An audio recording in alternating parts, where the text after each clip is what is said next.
वेग समय ग्राफ। वेग समय ग्राफ को हम कहते हैं वेलोसिटी और time graph. Velocity time graph बोलेंगे इसको, जिसके रिगार्डिंग बात करेंगे हम। इधर देखो, वेलोसिटी को हमने किधर लिया है, वाई एक्सिस की तरफ। किधर, वाई एक्सिस की तरफ। और एक्स एक्सिस की तरफ हमने क्या लिया है, टाइम को। किसको लिया है, टाइम को। अब ये जो तुम्हारे पास वेग समय ग्राफ आया है वो किसका आया है, एक समान त्वरित गति का। किसका, एक समान त्वरित गति का। एक समान त्वरित गति में गतिमान किसी कार का क्या निकालना है, वेग समय ग्राफ निकालना है। ठीक है, इंग्लिश में क्या ये वेलोसिटी टाइम ग्राफ है। किसके लिए, एक कार मूविंग कर रही है विथ यूनिफॉर्म एक्सेलरेशन, यानी कि यूनिफॉर्म एक्सेलरेशन के लिए क्या निकलेगा, ये वेलोसिटी टाइम ग्राफ है। ठीक है, इधर देखो, एक समान त्वरित गति का मतलब यूनिफॉर्म मोशन। यूनिफॉर्म मोशन का मैंने बताया था कि यहाँ पे क्या आता है, distance 10 kilometre 10 kilometre 10 kilometre, time 1 hour 1 hour 1 hour, ऐसा बताया था, जिसको हम क्या कहते हैं, एक समान त्वरित गति, यानी कि यूनिफॉर्म मोशन। इधर देखो, समान समय अंतराल में समान गति तथा वेग में परिवर्तन भी क्या होता है, समान होता है। इधर देखो कितना है, यहाँ पे 5, कितना घंटा है, यहाँ पे 1, यहाँ पे 5 किलोमीटर चला है और टाइम कितना लगा है, 1 घंटा। कितना, 1 घंटा। अगले में देखो 5 से 10 कितना चला है, 5, 1 से तो कितना घंटा लगा है, 1। इसका मतलब समान समय अंतराल है, गति भी क्या इसके समान है, इसमें वेग में परिवर्तन भी क्या होगा, समान। कैसे, इधर देखो समान, यहां से यहां तक वेग में परिवर्तन कितना है, 5। 10 में से 5 को माइनस करोगे तो यहाँ पे कितना है, 5। 15 में से 10 को निकालोगे तो 5। 20 में से 15 को निकालोगे 5। इसका मतलब जो वेग आ रहा है, जो वेग में जो चेंज आ रहा है, परिवर्तन आ रहा है, माइनस करने के बाद वो भी क्या आ रहा है, तुम्हारा समान आ रहा है। इसके अंदर क्या है, टाइम भी क्या है तुम्हारा समान है, गति भी क्या है, समान है, वेग में परिवर्तन भी क्या आता है, समान आता है। इसी को हम क्या बोलते हैं, वेग समय ग्राफ। क्या कहते हैं, वेग समय ग्राफ। इंग्लिश में देखो, ये कौन सा ग्राफ है बच्चों, वेलोसिटी और time graph. Velocity, the velocity change by equal amount in equal interval, यानी कि वेलोसिटी के अंदर चेंज क्या हुआ था, इक्वल चेंज हुआ, और टाइम जो इंटरवल था वो भी क्या था बच्चों, इक्वल था। यानी कि velocity change bye equal amount, velocity change होगा कितना, एक समान अमाउंट के अंदर, कितना, इक्वल इंटरवल, यानी कि टाइम भी उतना ही चेंज हो रहा है और समय भी आगे, वेग भी इतना है उतना ही चेंज हो रहा है। इधर देखो, यहाँ पे वेलोसिटी में चेंज कितना आया, 5। वेलोसिटी में चेंज कितना आया, 5। वेलोसिटी में चेंज कितना आया, 5। वेलोसिटी में चेंज कितना आ रहा है, 5। टाइम में क्या आ रहा है, 1। टाइम में कितना डिफरेंस आ रहा है, 1 का। इसका मतलब इंटरवल भी क्या है तुम्हारा, इक्वल आ रहा है, और वेलोसिटी के अंदर चेंज भी क्या आ रहा है, इक्वल आ रहा है। दोबारा सुनो, change in velocity and change in time both are equal, यानी कि वेलोसिटी के अंदर चेंज क्या आ रहा है, इक्वल, और टाइम के अंदर जो भी चेंज आ रहा है वो भी क्या आ रहा है, इक्वल आ रहा है। अब इधर देखो, ये दो डायग्राम बना रखे हैं। इधर ये 2 डायग्राम बना रखे हैं। ये तुम्हारा क्या बना है, रेक्टेंगल। ये क्या बना है तुम्हारा, रेक्टेंगल। और ये तुम्हारा क्या है, ट्राइंगल। ये क्या है तुम्हारा, ट्राइंगल। और ये तुम्हारा क्या है, रेक्टेंगल। यानी कि ये आयत है और ये क्या है बच्चों, त्रिभुज। इस रेक्टेंगल का एरिया क्या होता है, L इंटू बी। क्या होता है, L इंटू बी। आयत का क्षेत्रफल क्या होता है, लंबाई गुणा चौड़ाई। तो इसकी लंबाई कितनी है, AB गुणा BC, AB गुणा BC प्लस ये क्या है तुम्हारा, त्रिभुज। ये क्या है तुम्हारा, त्रिभुज। त्रिभुज को इंग्लिश में क्या कहते हैं, ट्राइंगल। ट्राइंगल का एरिया क्या होता है, 1/2 बेस इंटू हाइट, 1/2 आधार गुणा ऊंचाई। तो 1/2, इसका बेस कितना है, AD। बेस कितना है, AD। ऊंचाई कितनी है इसकी, ED। कितना है, ED। AD या DA की बात है। इधर दोबारा देखो, यहाँ पे अगर तुम्हारे पास ऐसा कोई ट्राइंगल आता है तो ये तो तुम्हारा बेस होता है, ये तुम्हारी क्या होती है, हाइट। ट्राइंगल का एरिया क्या होता है बच्चों, 1/2 बेस इंटू हाइट। तो 1/2 बेस कितना है इसका, AD, और हाइट कितना है इसका, ED या D। क्लियर है। रेक्टेंगल का एरिया क्या होता है, L इंटू बी। L ये रहा, B ये रहा। L कितना है, AB, और B कितना है इसका, BC। कितना है, BC। और एस का मतलब क्या होता है यहाँ पे डिस्प्लेसमेंट। एस का मतलब क्या होता है? तो यहाँ पे तुम जो डिस्प्लेसमेंट या दूरी निकालोगे वो किसके बराबर हो जाएगा?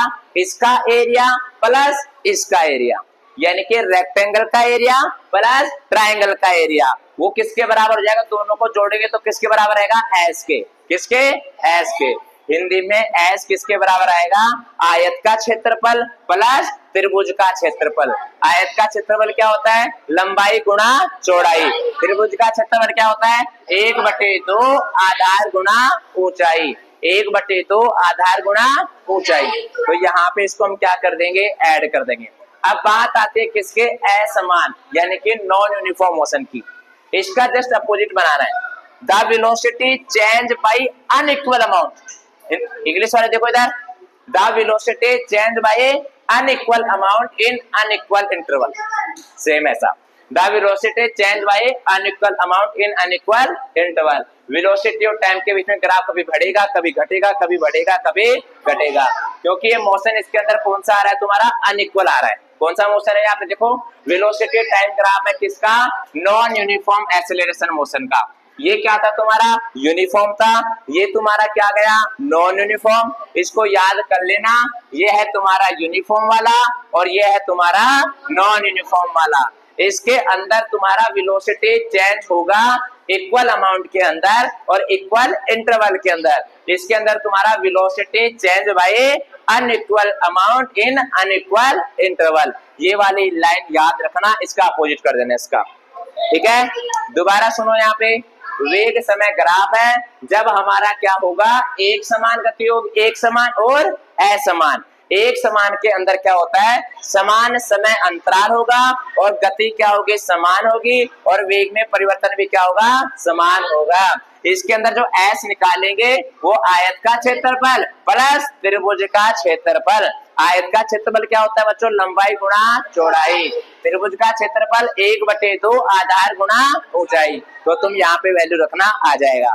इंग्लिश में ये क्या है? वेलोसिटी टाइम ग्राफ है जब तुम्हारा कैसा एक्सीलरेशन हो? यूनिफॉर्म एक्सीलरेशन हो। इसके अंदर तुम्हें क्या बताना है कि जो वेलोसिटी होता है वो चेंज होता है by equal amount in equal time interval के अंदर, यानी कि टाइम के अंदर इक्वल चेंज होगा, वेलोसिटी के अंदर भी चेंज क्या आएगा? इक्वल आएगा। ऐसे निकालोगे कैसे? Area of rectangle plus area of triangle. Rectangle का एरिया क्या होता है? Base into height. ट्राइंगल का एरिया क्या होता है? 1/2 बेस इंटू हाइट। इसका जस्ट अपोजिट कर देना, velocity time graph with non uniform motion. इसके अंदर क्या होगा? वेलोसिटी चेंज होगा by unequal amount in equal interval. Hindi में साफ साफ ध्यान रखना, यहाँ पे समान समय अंतराल था, यहाँ पे असमान समय अंतराल है। यहाँ पे वेग में परिवर्तन भी क्या था? समान था। यहाँ में वेग में परिवर्तन क्या आएगा? असमान। क्या आएगा? असमान। एक समान वर्तीय गति का मतलब होता है कि यदि कोई वस्तु वर्तीय पथ में एक समान गति से विचरण करती है, यानी कि हमने किसी पत्थर को बांधा और घुमा रहे हैं, तो वो क्या कर रही है? एक समान गति से क्या कर रही है? घूम रही है। एक समान गति से क्या कर रही है? घूम रही है। तो उसे ऐसी गति को हम क्या कहते हैं? एक समान वर्तीय गति। अगर एक बॉडी हो या कोई ऑब्जेक्ट लिया हमने, वो मूविंग करता है कैसे? किसमें? सर्कुलर पाथ के अंदर। किसके अंदर? सर्कुलर पाथ के अंदर विथ यूनिफॉर्म स्पीड, यानी कि यूनिफॉर्म स्पीड के अंदर। तो उसे हम क्या कहते हैं? Uniform circular motion. इसका मतलब तुम्हारा ऑब्जेक्ट होगा, वो क्या करेगा? मूविंग करेगा। किसके अंदर? सर्कुलर पाथ के अंदर। और कौन सी स्पीड रहेगी तुम्हारे? Uniform speed. इसको हम क्या कहते हैं? Uniform circular motion. अगर कोई वस्तु वृत्तीय पथ के अंदर क्या करती है? समान गति से विचरण करती है, तो उसे हम क्या कहते हैं? एक समान वृत्तीय गति। कोई वस्तु ली, उसको क्या करा रहे? एक वृत्तीय पथ के अंदर, गोले वाले पथ के अंदर क्या करें? समान गति से विचरण कराते हैं, तो उसे क्या कहते हैं? एक समान वृत्तीय गति। अब इस जो एक समान वृत्तीय गति होती है, उसके अंदर चाल में कोई बदलाव नहीं होता। बदलाव किसके अंदर होता है? वेग में। वेग में बदलाव क्यों होता है? क्योंकि बार बार देखो, कभी दिशा की वजह से, किसकी वजह से? दिशा की। दोबारा सुनो, चाल में कोई परिवर्तन नहीं होता, वेग में परिवर्तन, लगातार परिवर्तन होता रहता है। वेग में परिवर्तन क्यों होता है? क्योंकि वेग की दिशा में क्या होता है? परिवर्तन। ऐसे घुमाओगे तो डायरेक्शन क्या होती रहेगी, चेंज, कभी इधर कभी इधर कभी इधर कभी इधर कभी इधर कभी इधर। तो इसीलिए क्या कहा है, एक समान वृत्तीय गति में चाल में कोई बदलाव नहीं होता, परंतु वेग में लगातार बदलाव आता रहता है, क्योंकि हर एक बिंदु पर वेग की दिशा में परिवर्तन होता रहता है। इसलिए वृत्तीय गति में क्या पाया जाता है, त्वरण पाया जाता है। त्वरण क्यों पाया गया, क्योंकि वेग में क्या आया, परिवर्तन। वेग में परिवर्तन को हम क्या कहते हैं, त्वरण कहते हैं। दोबारा सुनो, यदि कोई वस्तु हमारे पास, उसको वृत्तीय पथ में हम क्या कर रहे हैं, एक समान गति के द्वारा क्या कर रहे हैं, विचरण करा रहे हैं, तो उसे हम क्या कहते हैं, एक समान वृत्तीय गति। आगे बढ़ो, एक समान वृत्तीय गति में चाल में कोई बदलाव नहीं होता। किसमें बदलाव होता है, वेग में बदलाव आता है। वेग में बदलाव क्यों आता है, क्योंकि वेग की दिशा में परिवर्तन आता रहता है। वेग की दिशा किसी भी वृत्तीय गति में स्पर्श रेखा के क्या होते हैं, समान होती है। v बराबर क्या होता है, 2 पाई r अपॉन में t।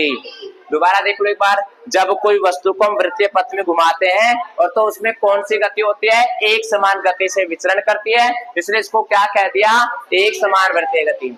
एक समान वृत्तीय गति में चाल में कोई बदलाव नहीं होता, परंतु वेग में लगातार बदलाव आता रहता है, क्योंकि हर एक बिंदु पर वेग की दिशा में क्या होता है, परिवर्तन। और यहाँ पे फॉर्मूला क्या हो जाएगा, v बराबर 2 पाई r अपॉन में t। अगर एक बॉडी को तुम मूविंग घुमा रहे हो, कहाँ पे, एक सर्कुलर पाथ के अंदर, और स्पीड कौन सी है तुम्हारे, यूनिफॉर्म स्पीड, तो उसे हम क्या कहेंगे, uniform circular motion.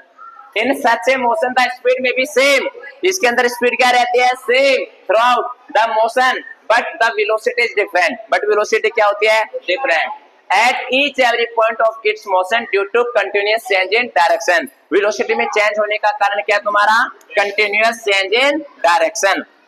Thus uniform circular motion in is an acceleration motion, इसीलिए इसके अंदर क्या है, एक्सेलरेशन मोशन है।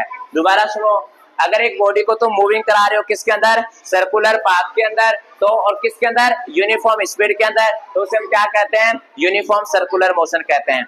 इस यूनिफॉर्म सर्कुलर मोशन के अंदर स्पीड क्या रहती है, सेम, बट वेलोसिटी क्या होता है, चेंज। वेलोसिटी चेंज क्यों होता है, क्योंकि इसके ईच और एवरी पॉइंट पे जो डायरेक्शन होती है वेलोसिटी की, वो क्या रहती है, बदलती रहती है, चेंज होती रहती है। इसीलिए क्या होगा, इसीलिए इसके अंदर क्या है, एक्सेलरेशन मोशन होता है, और v बराबर क्या होता है, 2 पाई r बटे में t। याद हो जाएगा। किसी वस्तु को वृत्तीय पथ में घुमा रहे हैं और उसकी गति कैसी है, एक समान गति है, तो उसे हम क्या कहते हैं, एक समान वृत्तीय गति। एक समान वृत्तीय गति में चाल क्या रहती है, चाल में कोई बदलाव नहीं होता। बदलाव किसके अंदर होता है, वेग में। वेग में बदलाव होने का कारण क्या होता है, हर एक बिंदु पर वेग की दिशा में क्या होना, परिवर्तन होता है, इसलिए होता है। बता देना, एक बॉडी को मूविंग कराना सर्कुलर पाथ में, और कौन सी स्पीड से, यूनिफॉर्म स्पीड से, तो उसे हम क्या कहते हैं, यूनिफॉर्म सर्कुलर मोशन। इसके अंदर तुम्हारी स्पीड क्या रहती है, सेम रहती है। वेलोसिटी चेंज होगा। वेलोसिटी चेंज क्यों होगा, क्योंकि वेलोसिटी चेंज होता है क्योंकि ईच और एवरी पॉइंट पे जो डायरेक्शन होती है वो क्या होती रहती है, चेंज होती रहती है। उसका फॉर्मूला क्या होता है, v बराबर 2 पाई r अपॉन में t। इजी है ना।